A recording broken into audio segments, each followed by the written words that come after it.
G'day, welcome back, Uz. We've been away for a couple of weeks, had a few things going on, but anyway, it's good to be back. Mitch is back from a fantastic surfing holiday where there were no waves. No, that's right. It's an anti-surfing holiday. Anyway, look, today we've got something interesting for you. It's primarily for the grapplers, but what we find constantly is incredible connections between the fundamental shapes of stand-up karate and the possibilities of using those shapes on the ground. And there's a couple of things we want to look at today. One is the standard double block, morote uchi uke, and the other is the tensho movement and the way that we can apply those to the ground. Now, look, I know our audience is predominantly karate. Thank you very much. Thank you to the Patreon audience. I still get through with everything we do as a result of the generosity of the Patreon family.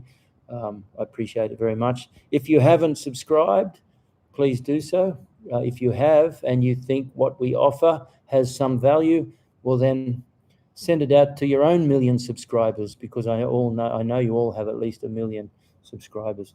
But anyway, what we're going to do is show you 2 arm bars from a difficult position on the ground. Now, as the very successful BJJ coach Lloyd Irvin in America says, when you hit the mat, you're either top, bottom, parallel, perpendicular in one of the 8 positions. Your objective is to get your grips, stabilize your position, and seek the submission. That's if you're on top.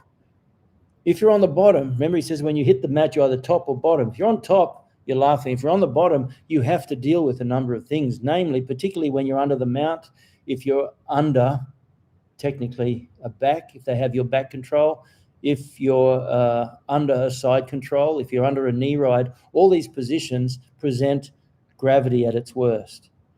And this is the interesting thing about grappling, is that what makes it an unfair advantage is that it's them versus you plus gravity. Okay, and if you can give gravity its chance by learning how to relax and go down, you can get tremendous advantages. But when you're underneath, you need to deal with it. So you've got to reshape your position. Now, one thing we discussed at training today is I don't believe your objective when you're underneath is to escape immediately.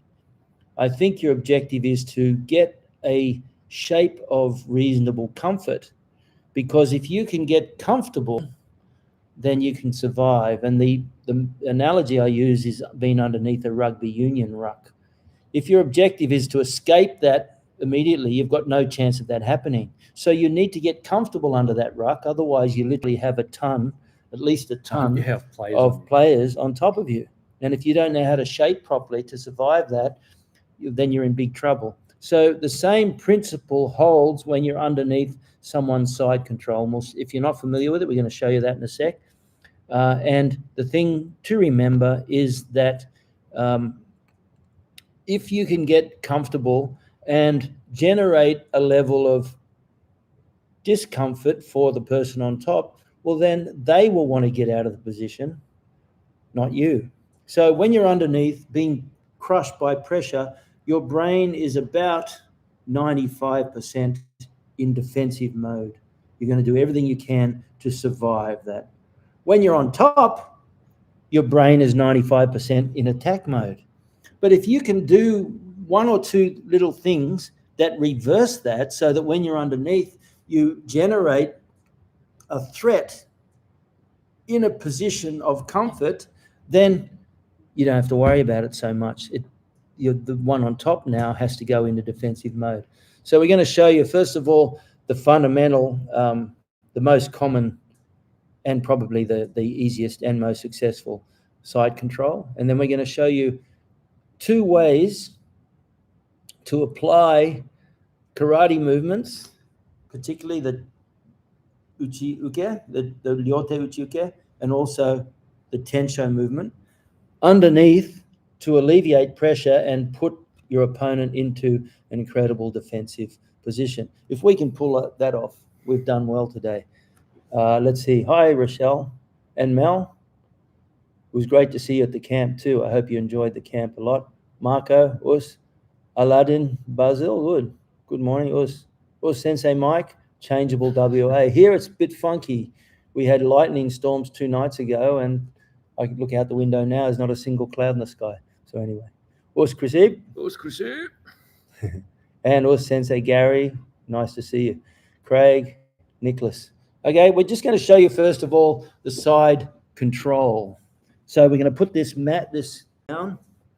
I'm just going to check one thing first. I'm going to edit all this out, of course. So, Bluetooth. These things, I'd say that's why we're not connecting them. I think your audio here is good, though, it seems. Okay, as long as the audio is good because we're not too far away. So we're going to put this down and put it to the mat and move that mat slightly. Well, no, actually, you're not too far away because I want people to see the detail. Okay, so I'm going to get Mitch to do the side control on that side. I'll get Mitch to do it because he does it the same as me. So, the reason wrestlers win gold medals and change their lives because they pin 2 shoulders on the mat for a split second, there's very good reason for it, because here I'm at my most vulnerable to pressure and gravity. The first thing I need to do is get off my side. If I can get off my side, regardless of whether I turn my back or don't turn my back, you're much better turning your back and exposing yourself slightly than you are being here. But this is the goal of the side control, is to get chest on chest. He comes in. If he does it correctly, you see this shoulder, he put that pressure, you can hear my voice changing, and there's a lot of pressure comes on. Okay, so I need to be able to alleviate that pressure. So we're just going to go, first of all, through this idea of how to get the pressure off. Before I even do that, if I can start, remember when you get checkmated, it's not because you made a mistake on that last move, it's because you made a mistake about 8 moves ago. Okay, so when my partner comes past and he starts to head towards side control, if I can start here already, see this? This arm here is like an uchi-uke arm, just blocking that from him getting on my head. So I just have that on there. This arm is here like this. And I just have this survival shape. If Oyama also used to call it superior airspace or air superiority. He used an Air Force term. And what he meant was dominating this space here, this space, and the space between. If you can dominate those inside spaces, and this is what you're doing when you do the uchi-uke. Okay, so I want to come and prevent that. But sometimes they'll get it and they'll come all the way in here. So I need to be able to alleviate that pressure. I'm just going to turn around a bit. So the easiest way to do that is I'm going to hook and pull my elbow down. I don't pull my elbow up, I pull it down to the mat. And you see this pressure here, I get Mitch to put it on, and you can hear my voice change and keep it on. And I'm going to have to undo that, and I pull that pressure off. You see that? Then I want to bring my hand in. It presents problems if they bury their head and want to prevent you from doing that. There's ways to deal with that. Okay, but we won't worry about it for now. We'll work on the premise that you've created that inside frame. So here I am. Okay, I've got that pressure. I've removed some degree of discomfort from me. Now I'm going to create some degree of discomfort for him. And I'm going to do that by putting this hand across the shoulder and my arm across his neck. See that? So now when he tries to put pressure down, the more pressure he puts down, the more uncomfortable it is for him. He tries to put pressure on, put that shoulder pressure on. It's very unpleasant on his neck. Okay? And then what I'll do is I'll bring this hand inside, and here we are. Now we have this position of double uchi-uke. I don't want to be like this because my elbow's out. I don't have the structure. We know that from our stand-up fighting. So why wouldn't we apply the same principle to our groundwork? So I'm here like this, and I turn my elbows in. I like to hook my shoulder here and there, okay? That's the first shape that we want. Elbows in, hands out. And try to push his hand towards his body. It's very easy for him to just flare his arm. See that? But if I apply the Uchiuke movement down there, it's much, much harder. It's infinitely harder. Infinitely harder there. Infinitely harder. I've told myself 5 million times not to exaggerate, but there we go. Okay, now another thing is we often try to push. Don't push so much. I like to hook here and create a discomfort to the point where he'll want to get out. Okay, so that's this movement here, that double Uchiuke. But now we're doing it horizontally with the hands open.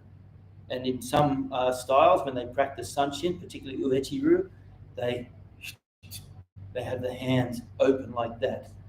Okay, it's a very simple but important principle. Another principle is if you look from the side, I don't want my hands to be too much. People do this.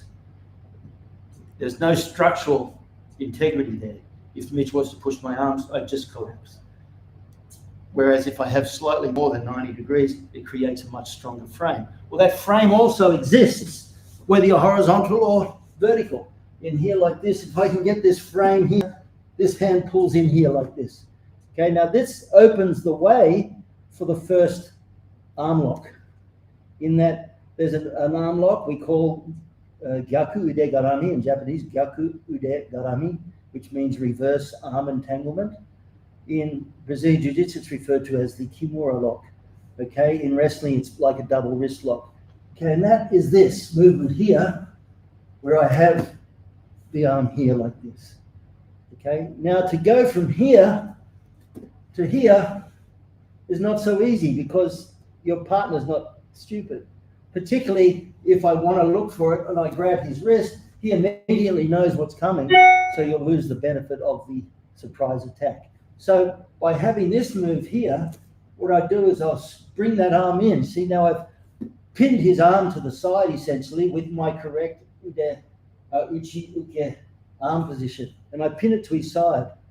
Now, instead of reaching over for the arm lock, what I do is I actually crunch up, pull his shoulder in, see that? And I'm right here now in proximity to his arm. I'm here, I crunch up here and I drive my arm in.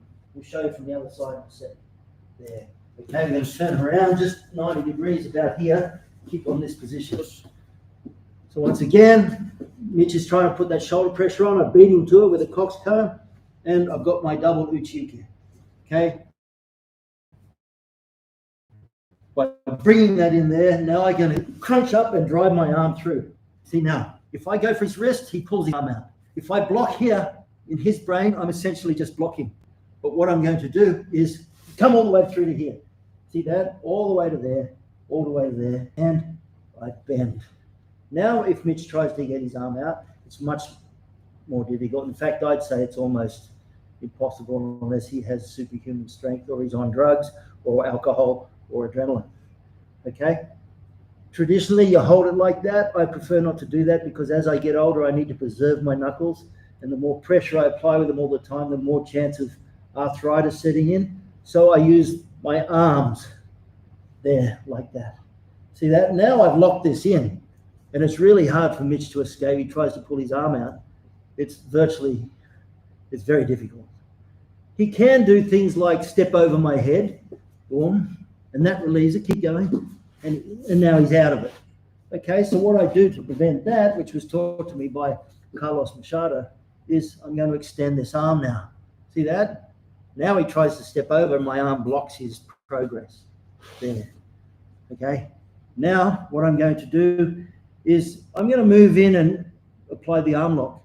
One of three things will happen. He'll either tap and go home safely. He'll either won't tap, which means it'll break his shoulder and elbow, or he'll roll over to avoid the pain. So now all I do is, look, I move my feet in, and every time I do that, it puts more pressure and Mitch has to flip over. See that? Let's do it again from a different angle so you can see. On this side once again. I'm here off my back, on my side. I do the double Uchiuke. See that? I'm going to pull this elbow in his body, lock the arm in, and pull it in. Okay, now I'm just going to move my body in. I don't try and throw Mitch over. If I do that, it won't work. He's too strong. So what I do is I change angles and let leverage do the rest. And he has to flip over. Notice I still have the arm bar. I'm going to put my elbow right on his shoulder or his sternum. Bang. See, like that? Now I can finish the arm bar there. Another good way to do it, which Carlos Machado teaches, is I'm going to pillow my leg, come over. He doesn't teach this. This is what I like, but I love the way he does it. So I scissor his head. One leg under, one leg over, bend my legs, squeeze my knees, and straighten. And it puts a tremendous pressure on the neck. What Carlos Machado teaches is you come to here. When I get this leg over, I take the other leg out. And now it's much easier for me to climb up and finish that arm bar there. Okay? So there's a really beautiful application of the double breakout Uchiuke in a vertical position, a horizontal position. Just because we practice everything vertically doesn't mean you can't apply the same principles on the ground. Okay, I'll just quickly check for comments, complaints, rationalizations, justifications, bone moans.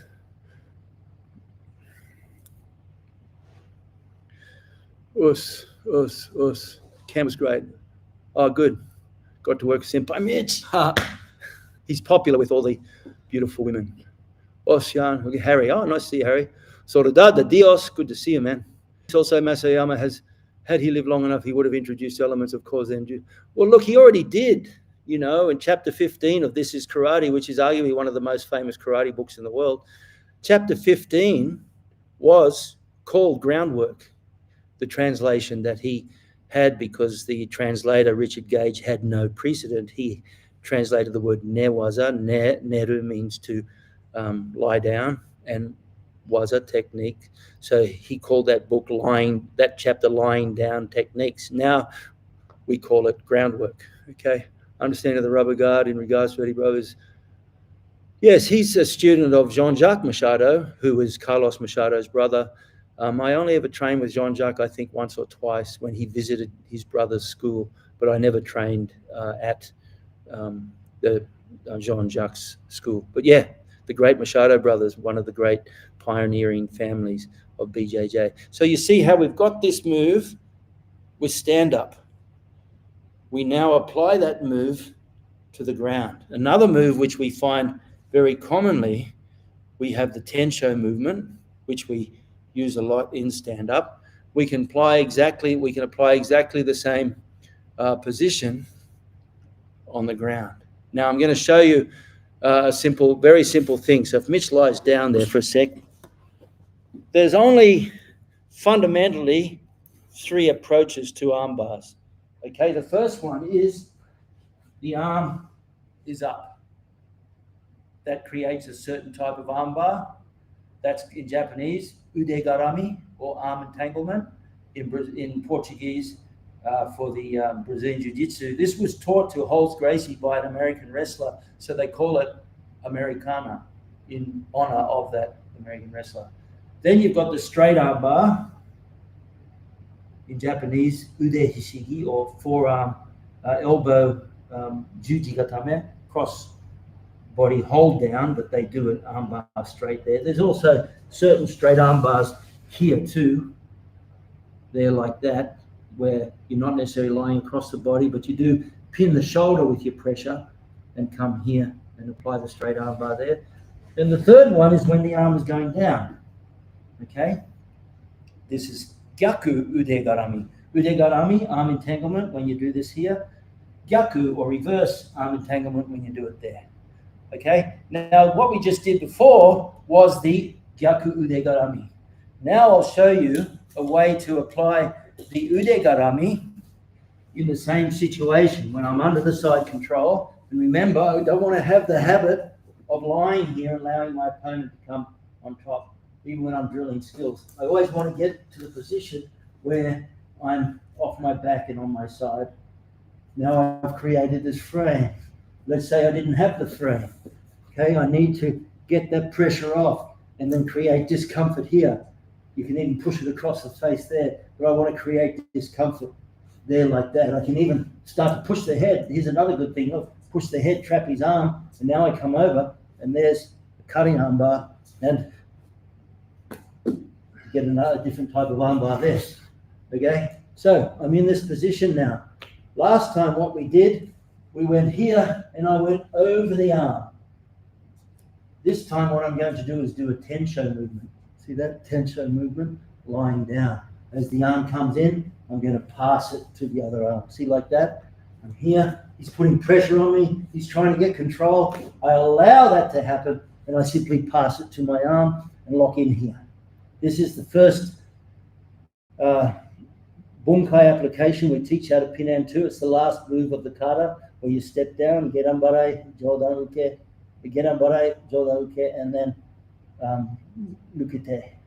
Okay, this is the finished product in a grappling situation. So once again, I'm in this situation. I'm going to pass his hand to my other hand with tensho movement. See that? He's putting pressure on me. It's very easy to pass over. You think, well, no, they're not going to be that stupid. Well, really, it's not about that. It's about what are their priorities. Their priorities, because they're on top, is to get gravity to work in their favor. So look, swing it over. This hand here now comes over to here. Remember last time we were the other way. We were here. This time we're here. Okay, in the Americana position. For Mitch to escape, he simply escapes his elbow. Okay, it's that simple. So what I have to do is make it difficult for him to escape his elbow. So it means I jam his elbow into my chest. So now when he tries to escape his elbow, it's not so easy. All right. Now I need to move my feet away to get the result. But if I do that, the more I move it away, the more room I give his elbow. This is really important. You can really catch guys off surprise because they think that there's always ways out. I'm going to lock his elbow right here in this little pocket near my chest, near my jaw. Okay, tries to get that out. The other thing too is if I feel I'm failing, look at this hand. I simply slide down and work the wrist lock, and I can lock this wrist lock here with tremendous pain. Okay, now I'm in this position. Once again, let's look how we got there. As he comes in, I block, uchiuke, tensho. I keep this hand here to bend the arm. Boom, see that? And then I pop in here. I bury his elbow down. If for no other reason than a floating elbow is dangerous to me. Boom. Okay, so I bury it into my shoulder and lock that in. I can hit with elbows here the more he exposes himself. Now, when I move my feet away, I'm literally going to bridge. And that keeps that elbow locked in position. And I turn, I flip, I put this elbow on his shoulder. Now I put that elbow right on his sternum. And I put the pressure there, and it becomes very uncomfortable. I'm going to do that again, except this time I'm going to move down a little bit so you can see better. Okay, so I'm here. If he has side control, I need to alleviate the pressure. Pull that pressure off. Get this hand inside. If his head buries down, I can't get it in. I'm going to do vertical kicks and move my hand in, a little bit at a time. See that? Might take 1 or 2 times. Don't try and bridge, because he follows the bridge. Won't work. What I need to do is create separation. So those little explosive movements get my arm inside. Hook, discomfort. This hand comes in. Now I have my uchiuke position. I'm going to bury that down, but this time he's fighting it. I'm going to pass it to my other hand. Lock is in right here. See that? And I have this locked in at my shoulder. If he tries to elbow me in the head with that, he can't. But I can elbow him if he keeps coming down. Okay? Now, as I move my feet, I bridge. And that keeps his elbow locked in position. I bridge, bridge, bridge, rotate, come up. You see this elbow now goes right down on his chest, and I can finish the armbar there like that. I can also do one other thing. Come down here again, Mitch. We keep getting off camera. So here, double uchiuke. Pass it with tensho. Lock the elbow in. I'm going to bridge. Watch what I do this time. I'm going to bridge. And as I bridge, I'm going to trap that leg with my leg. And then come all the way over. And I'm on the opposite side of the body. And finish the other. So we could go on all day about the detail there. There's a lot of detail involved. We could go on all day about that detail. But the best thing is just to go back over the video and you'll be able to see it. Those two locks are a tremendous way to reverse the tables on someone who has a very uncomfortable top position on you. But it all depends on your initial shape. You're not going to make it work if you're flat on your back and pancaked out. You need to get off your back on your side, a little bit of a boxer stance like that. What is your understanding of the rubber guard in regards to Eddie Bravo? Look, I think Eddie Bravo is tremendously innovative. He used his incredible flexibility to his advantage, created things like the rubber guard and a lot of other positions. I was refereeing and judging at the ADCC in San Diego. I can't remember when, maybe 20 years ago. Back then, ADCC was only open to black belts, and Jean-Jacques Machado asked that Eddie be allowed to compete, even though he was only a brown belt. And he said if Eddie didn't win, he would resign from Brazilian Jiu-Jitsu. He would take his black belt off. And on that day, Eddie tapped every single person and won ADCC. And he was doing it a lot with a lot of his creative 10th Planet stuff. So he's fantastic. There's no doubt about it. Us Ananya Gahulaut. Where's that from? That sounds like it could be from Nepal or somewhere like that, is it? The telephone and chicken wing arm bars are equally nasty and painful. That's true. They're all painful. T-shirt. Oh, this one. Yeah, this is a gift to me from one of the dojos that says, here we are, Akita Ken. That's the type of dog, the Akita Ken. Nihon no Senshi, Japanese warrior. And this is the dojo where it's from. Can you read that? Yep. What does that say? Kyokushin, karate, Kyokushin, core, Korea. Yeah, it's in Poland. So it was a gift from their instructor. But anyway, and I get the hidden message there, Marco. I haven't forgotten you. I'm actually organizing a whole bunch of different T-shirts to make available online. But anyway, I hope you got something out of that. I love those two arm bars. And I found in the past, even when I just India from Illinois. Well, I think America's in the middle of an election, aren't they? Isn't there something going on about an election? Apparently, yeah. Apparently something to do with, I don't know who's going to win. But anyway, the free world will continue on as it was, I'm sure. But anyway, I remember when I first started to use those arm bars, even though I had a fairly rudimentary understanding of them, I was still able to hold off pretty strong lads with those locks. And even though I didn't really fully understand what to do, I was able to reverse it from fully defensive to more forcing them to be offensive. And if nothing else, just allowed me to get away. I'll just show you that briefly. The way I used to do that.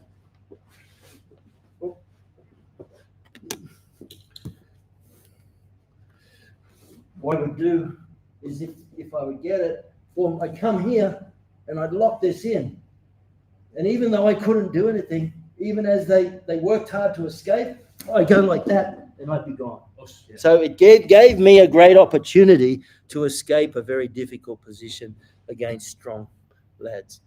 Okay, Mitch. Thank you, Thanks Shihan. again. Appreciate it.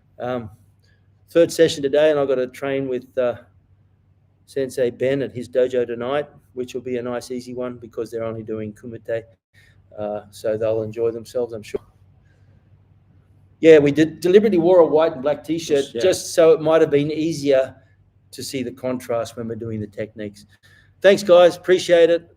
For those karate aficionados that were hoping for stand-up, today we decided to bring you some stand-up techniques to the mat. Okay, so I hope you got something out of it because you can't ignore the 5 ranges. if you're really good at range 1 and 2 kicks and punches, but not so good at range 4 and 5 stand-up grappling and groundwork, you can be in trouble, and vice versa. The opposite is also true. So anyway, thank you very much, everyone. Us. Awesome. Thank you, Shihan. And look forward to seeing you next week. Us.